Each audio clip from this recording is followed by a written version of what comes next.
이 프로젝트가 정말 61년도에 미국의 여세사를 넘어가서 깔라면 스승님한테서 바흐를 배우기 시작해갖고 오늘까지 한 번도 바흐를 본 적이 없습니다.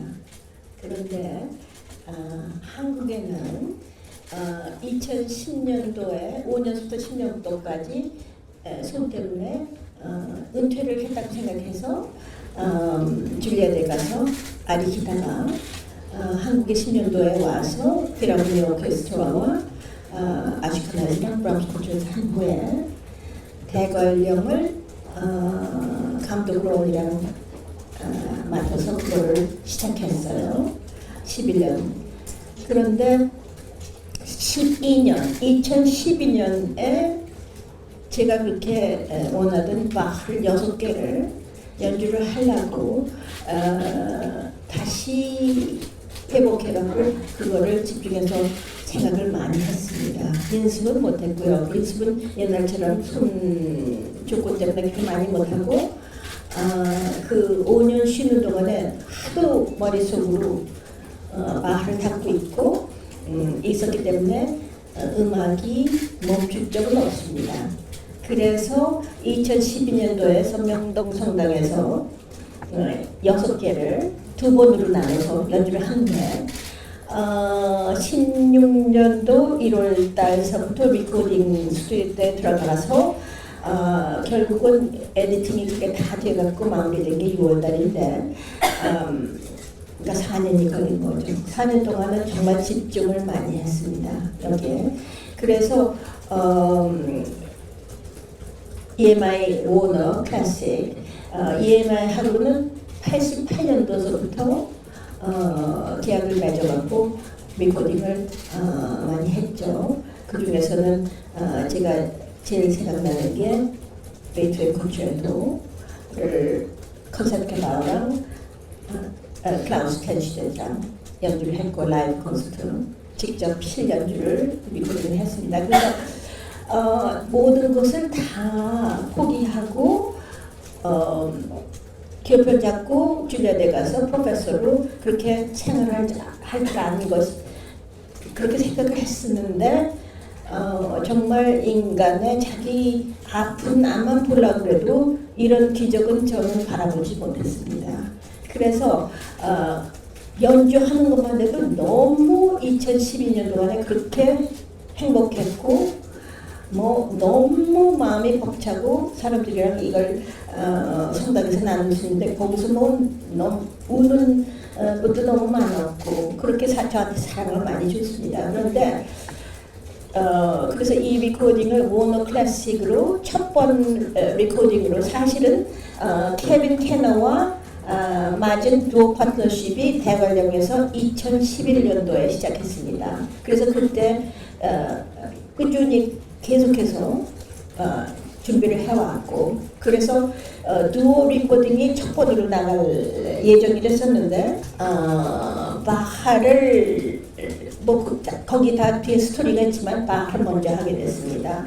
그런데 저는 지금 한마디로 표현하자면 행복해요.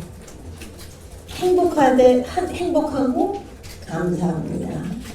그리고 지금 이렇게 55년이 지나서 바흐를 6개를 리코딩을 해서 여러분들한테 그렇게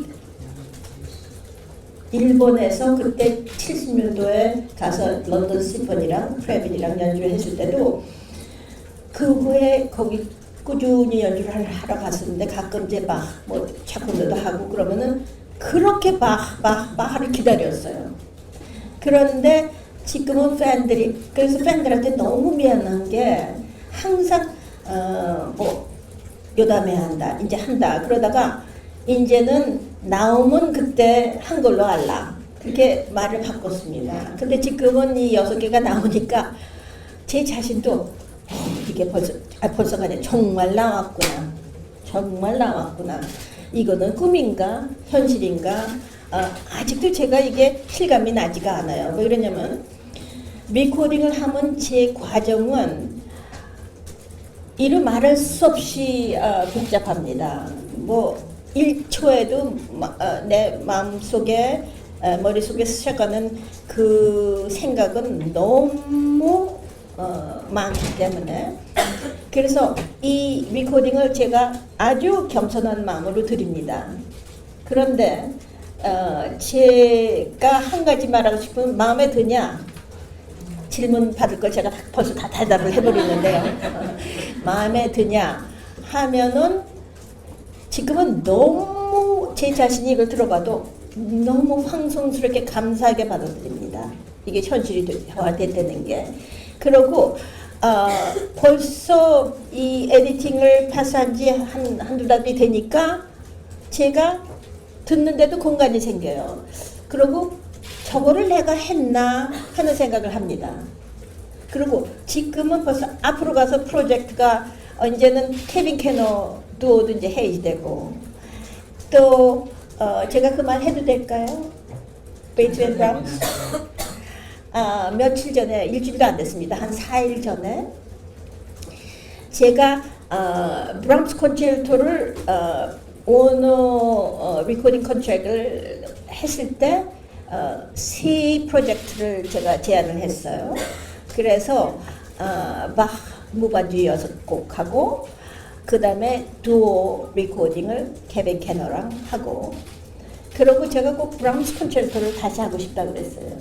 근데 가만히 제 커리어를 보면은 차이콥스키 콘체르토도 2번을 하고 베이토벤 콘체르토도 2번을 했습니다. 차이콥스키 콘체르토는 첫 번 데뷔 앨범이랬었고 두 번째는 80년도에 몬트리올에서 차이콥스키하고 맨델슨을 했고 80년도에 베이토벤 콘체르토를 비엔나 필하모닉이랑 컨트라신이랑 했고 그리고 89년도에 EMI 컨셉 어바웃 라이브 콘서트를 그 홀랜드에서 펜시테트랑 했습니다. 그래서 브람스 콘체르토는 2000년도에 비엔나에서 사이먼 브래틀이랑 비엔나 필하모닉이랑 했는데 거기는 그건 어떻게 페어가 됐냐면은 브람스 콘체르토하고 그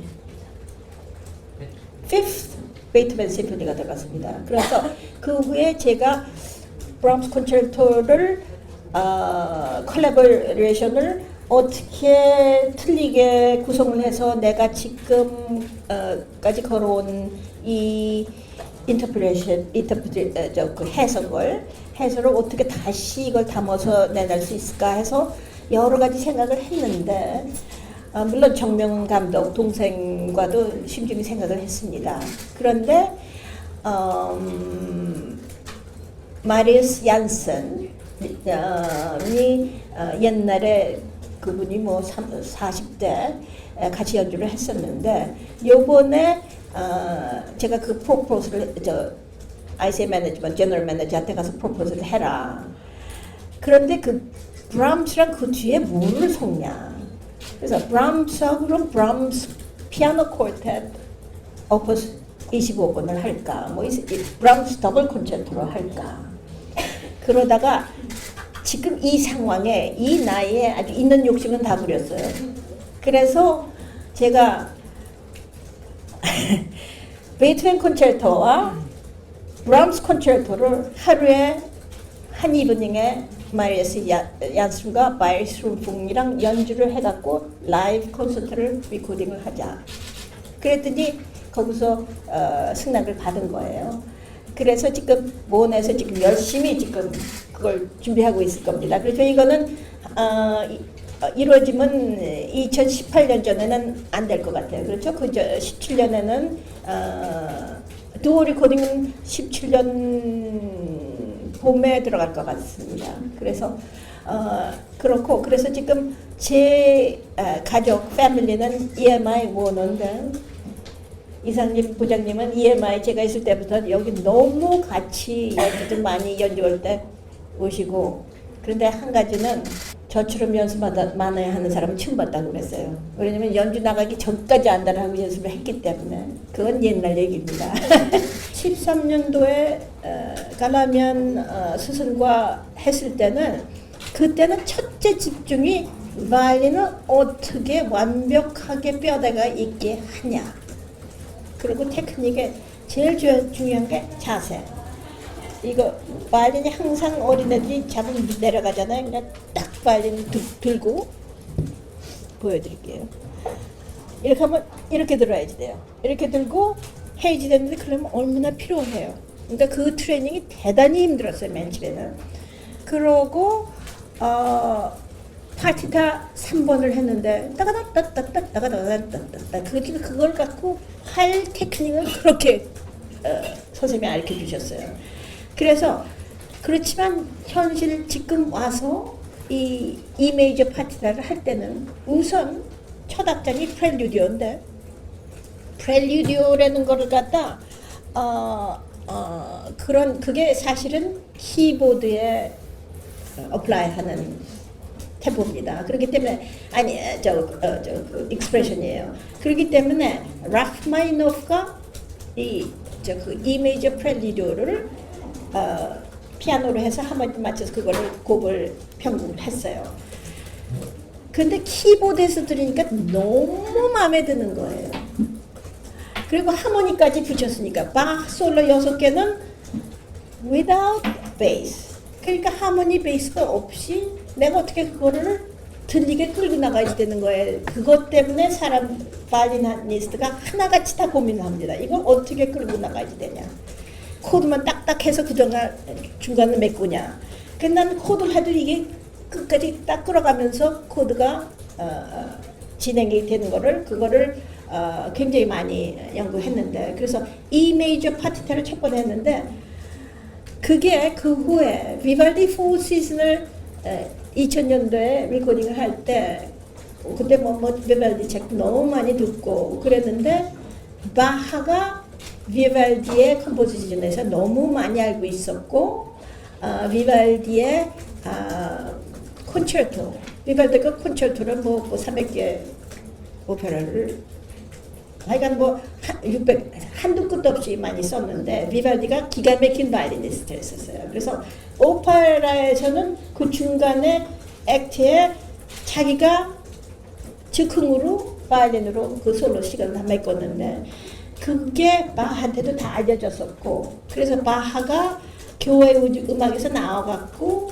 1720년도 그때 실약을 작곡했을 때 그때 브람담볼 콘체르토, 스위트, 첼로 스위트, 바이올린 스위트, 바이올린 및 합시고 그런 걸 여러 가지 실력을 썼는데 6개 무반주에서 제 생각에는 6번은 완전히 비발디를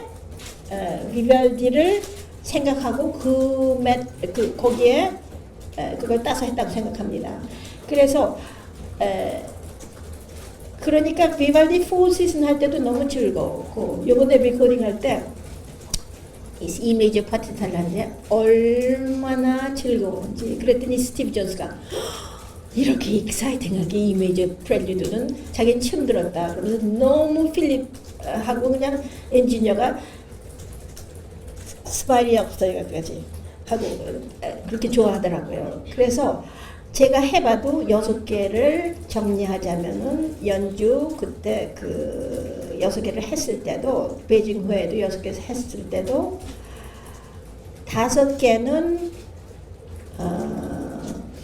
대개는 완전히 German, Central German 스타일이고 거기에 물론 무브먼트는 유로피안 그 플레이어가 오죠. 지그는 아이리시 직, 프렌치 직, 저먼 직, 이탈리안 직, 스페인 그게 다 있기 때문에 그래서 연주를 하고 나서 나중에 할 때는 이제는 후식을 들려드리겠습니다 하고 한마디 하고 이메이저를 하면 사람들이 벌써 거기에 딱 그 임프레션을 딱 자기가 잡고 들을 수가 있기 때문에 너무 좋아하고 그래서 정말 많이 변했습니다. 맨 처음에 했을 때는 13년 전에는 그렇게 신중하게 선생님을 하나님이라고 모시고 공부를 열심히 했던 덕분에 제가 오늘날 와서 제 나름대로 연구를 해서 이렇게 쓸 수 있다는 게 그 바탕이 그만큼 탄탄하게 나라는 선생님이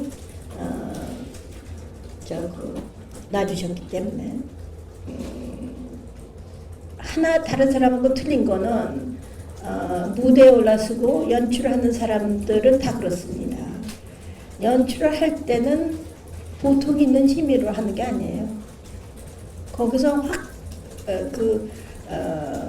힘이 그냥 솟아오르는데 그 다음에 딱 쓰러져서 뭐 금방 숨이 꼴깍 넘어가도 그 뭐 하여간 무대에 쓰면 뭐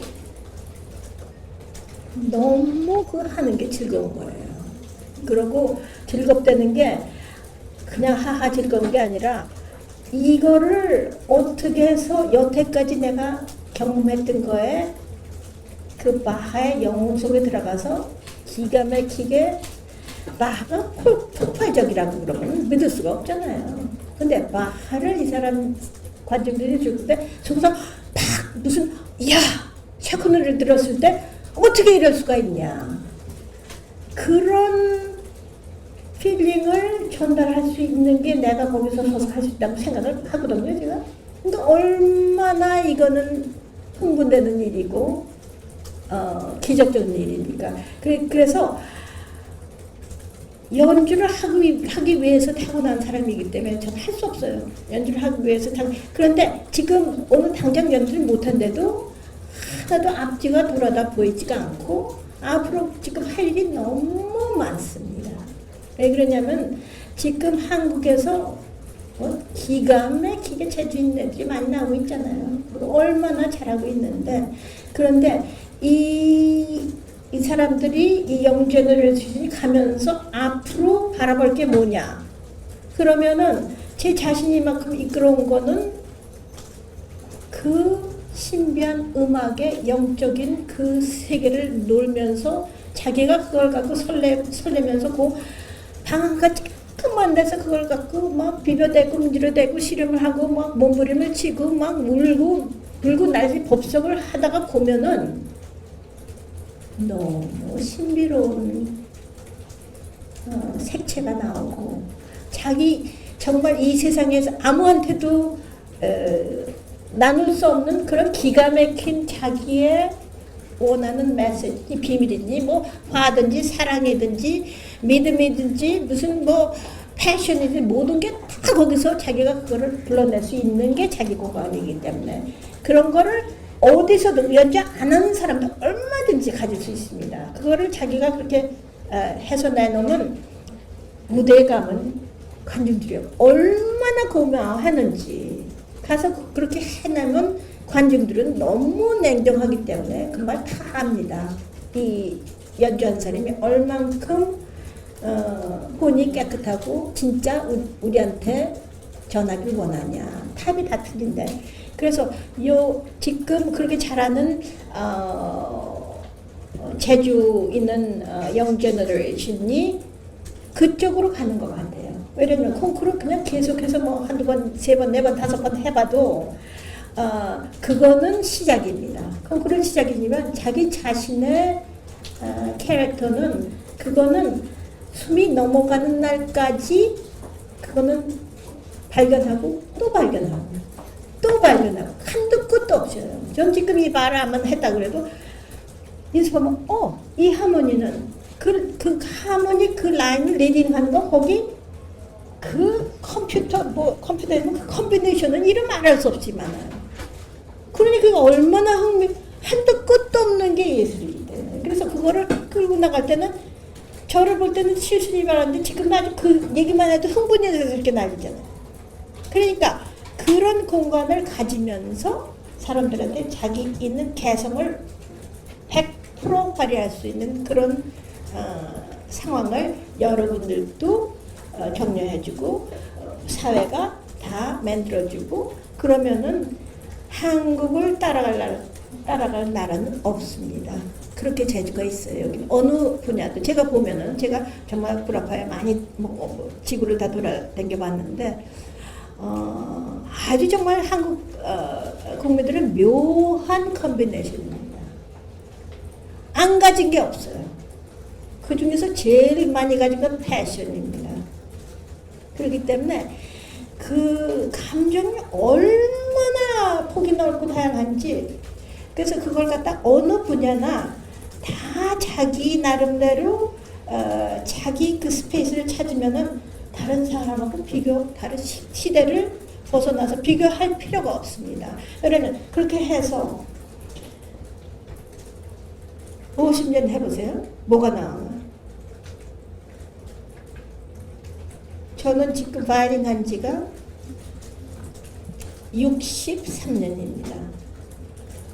근데 그 중에서 슬럼프는 말도 못하고 정말 그 괴로운 경험은 누구만큼 다 했지만 결국은 음악을 사랑하고 바이올린은 너무 바이올린 미친 사람이기 때문에, 그리고 그걸 꼭 연주를 무대에 올라가면 이 세상에 또 제일 행복해요. 그러니까 그거를 저는 어렸을 때 찾았고, 그렇게 어렸을 때 못 찾으면은 자기 찾는 시간은 50년, 60년 후에 나오든지 10년 후에 나오든지 20년 후에 나오든지 그 타이밍이 딸렸기 때문에 자기의 만족은 자기 개성을 뚜렷하게 파악을 할 수 있는 사람이고, 자신감은 항상 옆에서 그렇게 또닥또닥 해줄 사람은 문화적 필요한 것 같아요. 근데 저는 또닥또닥이 아니라 이거는 1000% 보장이 된 거는 제 믿음은 저를 지켜줍니다. 그래서 은혜를 받은 사람이기 때문에 그 믿음으로 계속해서 지켜나갈 거고, 제께서 바하드 꿇어 앉아서 얼마나 기도를 하면서 이 저한테 준 이거를, 그러니까 불교는 아직 지금 영적으로 그걸 얘기하면 문제가 있었는데 저는 그런 거 상관 안 납니다. 안 써주셔도 좋아요. 그렇지만 예수님 마지막 십자가에 가시기 전에 피땀을 흘면서 기도를 했을 때는 이 컵을 내가 꼭 받아야지 됩니까? 근데 바하가 그랬어요. 바하가 지금 꼭 죽었으면 좋겠다. 너무 괴로워서. 그러고 그렇지만 또 바하처럼 그렇게 행복하고 애를 20명을 낳았으니, 그래서 너무 그렇지만 지금 생각해 보세요. 그걸 간단히 20명을 그래도 20명을 다 듣고 그거를 또 읽어보니까 야, 그걸 교육시키고 학교 보내고 그 중에서 얼마나가 죽었는데 죽을 때마다 그 피눈물로 흘리고, 또 와이프도 그렇게 그냥 어디 가서 다녀오니까 돌아갔고, 그러니까 인간에 있는 아픔은 말도 없이 다 겪은 사람이고, 그렇기 때문에 거기에 휴밀리티와 패션과 사랑이 나오는 음악이 바한데, 여러분들이 다 자기 자신의 너무 스페이스를 가지면 그 속에서 완벽함을 느낄 수 있게 집중을 할 수 있는 그런 노력을 하셨으면 좋겠습니다. 근데 그러면은 거기서 오는 열매는 심는 대로 기가 막히게 나옵니다. 그건 절대가 그걸 사회가 인정해서 주는 게 아니라 자기가 인정해 줄 수 있는, 자기가 몸에 이게 뭐지? 고슴도치가 아니라 뭐지? 소름. 소름이 끼칠, 자기가 내가 지금 이래.